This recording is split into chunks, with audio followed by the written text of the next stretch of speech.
आज जिस मौजू पे हम बात करने वाले हैं वो एक बहुत ही सेंसिटिव मौजू है।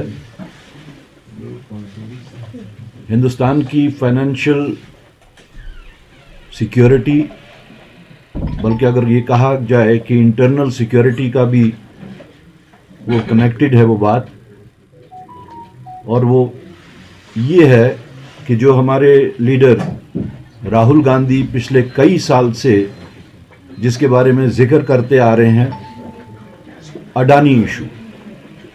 अडानी के साथ में जो गवर्नमेंट ऑफ इंडिया और बिलखसूस बीजेपी का एक ताना बाना कई सालों से बना हुआ है, जिसकी वजह से हिंदुस्तान की मईशत को भी फ़र्क पड़ा और जो हमारी प्राइसेस हैं, कीमतें हैं, चाहे वो अशियाए खुर्दनी की कीमतें हों, चाहे वो तेल डीजल पेट्रोल उनकी कीमतें हों, हर चीज़ पे बराह रास्त उसका असर पड़ा।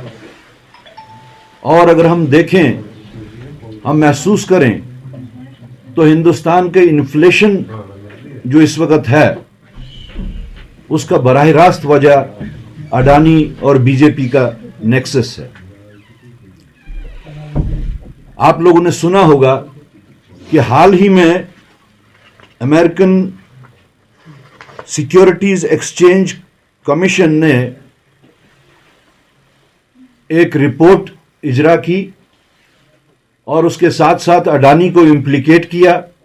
अडानी के साथ 7 आदमियों को इम्प्लीकेट किया, टोटल 8 आदमियों को, जिनके बारे में ये बताया गया कि वो हिंदुस्तान से अमेरिका आए, अमेरिका में उन्होंने यहाँ पे सोलर पावर कॉन्ट्रैक्ट्स के वास्ते 2000 करोड़ ब्राइबरी और जो एक नेक्सस क्रिएट किया हिंदुस्तान में।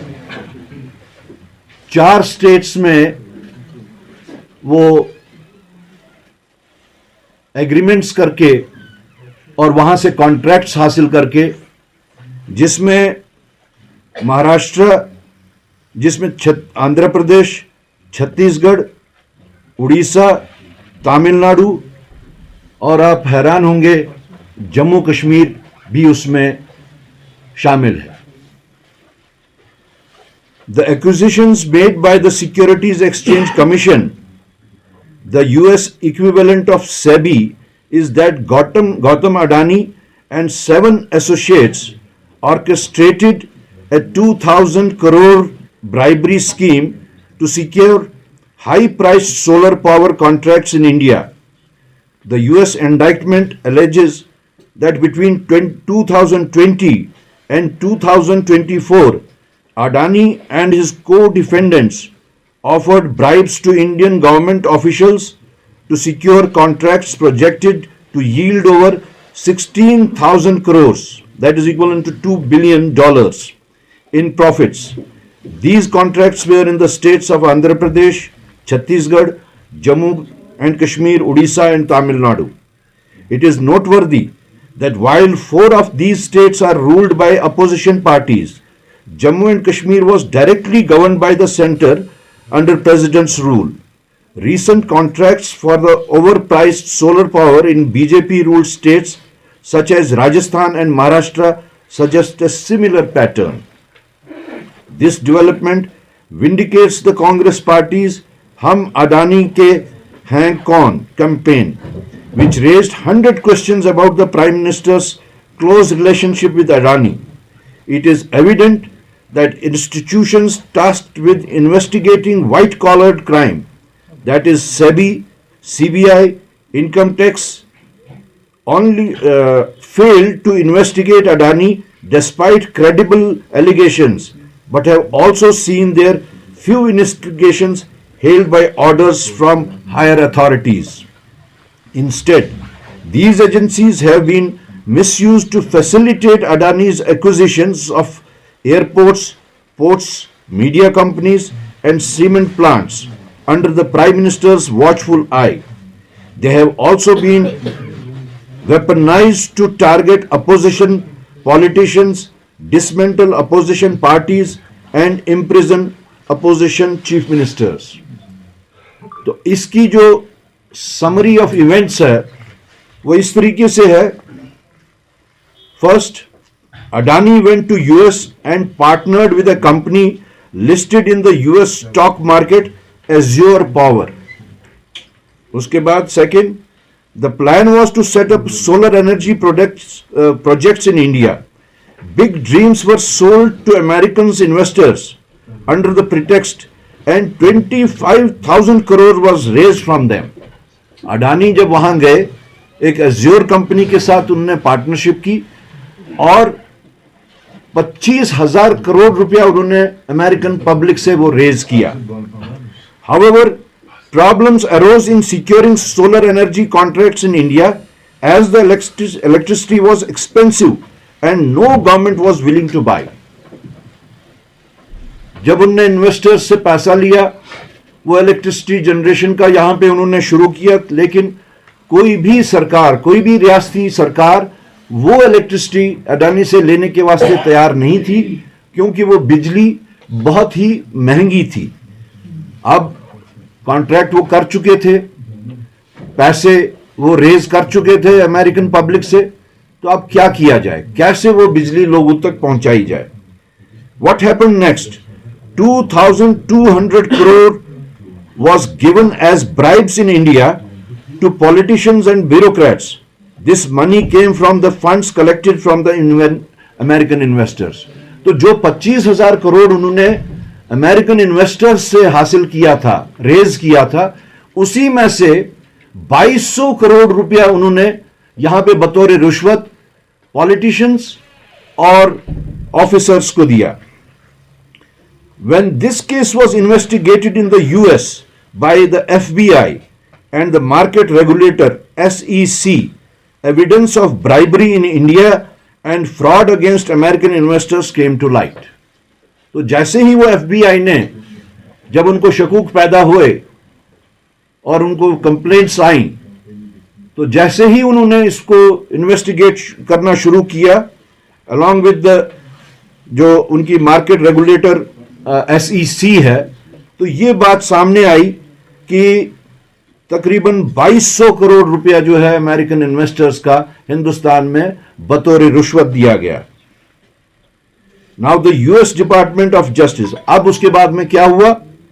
आज अब department of justice grand jury has filed charges and issued a warrant against Adani.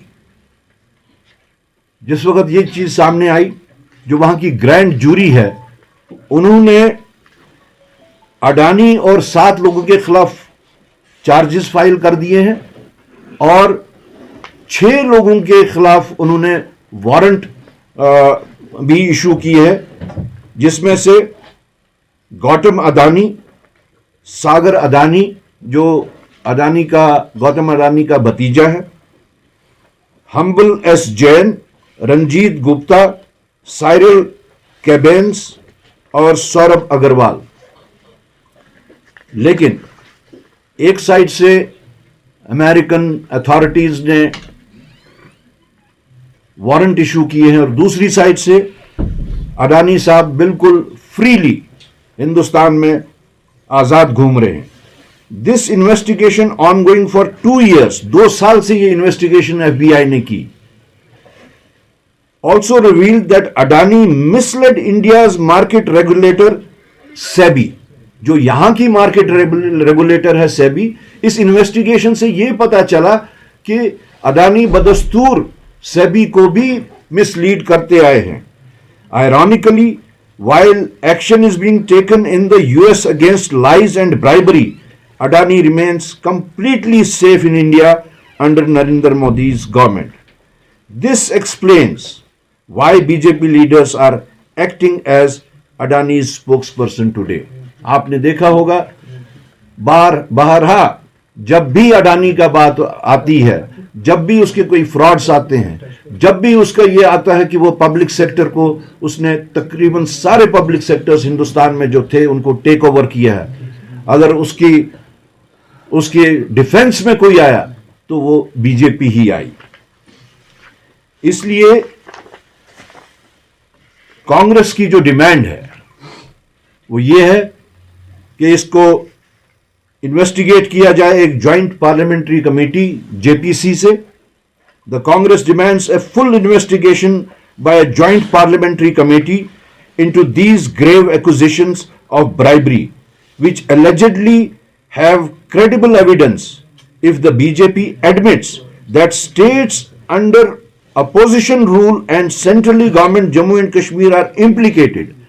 अगर बीजेपी ये मान जाती है कि जो बाकी स्टेट्स जहां पे ये सब हुआ वो तो अपोजिशन की गवर्न स्टेट्स थी, या जम्मू कश्मीर जो कि प्रेसिडेंट्स रूल के तहत था, अगर वो ये मानती हैं तब वो ये भी मानती हैं, that means they are admitting it कि दैट अडानी ब्राइब्ड ऑफिशियल्स, तो उनका ये एक एग्रीमेंट होगा, उनका ये एक एडमिशन होगा कि अडानी ने ऑफिशियल्स को रुश्वत दी है। क्या ये जुर्म नहीं है? हम इस जुर्म की बराह रास्त एक JPC joint parliamentary committee of the parliament से स्ट्रांगली हम डिमांड करते हैं कि इसकी इन्वेस्टिगेशन की जाए। Why is it that opposition chief ministers are arrested for 31 crore or 100 crores, but a close ally of the prime minister with 2000 crore allegations roams free? This selective enforcement of law is disservice to the nation. Kashmir की मैं जो आपको खासतौर से जोर दे के कह रहा हूं वो इसलिए कि जम्मू कश्मीर में उस वक्त जिस पीरियड में ये हुआ है 2020 से 2024 तक, उस पीरियड में तो यहां पे प्रेसिडेंट्स रूल था। It was directly under the rule of BJP central government. तो उस हिसाब से जम्मू कश्मीर की जो नौवियत है वो मुख्तलिफ बनती है और मोस्ट पेक्यूलियर बनती है कि बराह रास्त उन लोगों ने यहाँ पे ऑफिशियल्स या सेंट्रल गवर्नमेंट के ऑफिशियल्स और यहाँ के ऑफिशियल्स या यहाँ के जो उस वक्त के रूलर्स थे इस पीरियड के दौरान में, उनके साथ में ये किया होगा। हम जेपीसी के तहत कहते हैं कि ये इन्वेस्टिगेट किया जाए, कौन से पॉलिटिशियंस थे, कौन से ऑफिसर्स थे जिन्होंने जो इसमें उनके हिस्सेदार रहे। नहीं, मैं इंटरलिंक नहीं करूंगा, लेकिन हो सकता है कि जब इन्वेस्टिगेशन होगी हो सकता है कि उनका बराह रास्त इस चीज के साथ भी कोई लिंक निकल आए, but I will not cast aspersions on any officers. That is why I am saying कि ज्वाइंट पार्लियामेंट्री कमेटी इसका में इन्वेस्टिगेट करे, और जो भी लोग हैं, पॉलिटिशियंस हैं या ऑफिसर्स हैं, और कौन पॉलिटिशियंस हैं कौन ऑफिसर्स हैं वो क्लियर किया जाए। सबसे पहले तो जुडिशरी के ऊपर कोई कमेंट करना जायज नहीं बनता। हम तो यही पूरी उम्मीद रखते हैं, जुडिशरी के ऊपर लोगों का एक ब्लाइंड फेथ होता है, एक ब्लाइंड ट्रस्ट होता है। उस ट्रस्ट को मेंटेन करना, उस ट्रस्ट पे पूरा उतरना, ये जुडिशरी का काम है। और हम भी उम्मीद करते हैं कि जुडिशरी जो लोगों के तवक्कात हैं, जो उनके ऊपर भरोसा है, उस पे वो पूरी उतरे, ऐसी हम उम्मीद करते हैं। तो इसके लिए क्या हमारी अभी उनके साथ में कोई गुफ्त शनीद नहीं हुई है, लेकिन ये अभी का जो हम ये सामने लाए हैं, ये कांग्रेस की तरफ से जो डिमांड है that is exclusively from the Congress party, क्योंकि पार्लियामेंट का मामला है और हम इसीलिए ज्वाइंट पार्लियामेंट्री इसमें चाहते हैं कि जेपीसी बिठाई जाए। अलग इशू है कि कब वो इलेक्टोरल रोल्स जो है वो फाइनल होंगे, तो मेरे ख्याल में तो हर एक पार्टी अपनी तरफ से कोशिश करेगी कि हम उसमें ज्यादा से ज्यादा कामयाबी हासिल करें, तो कांग्रेस का भी वैसा ही स्टैंड होगा।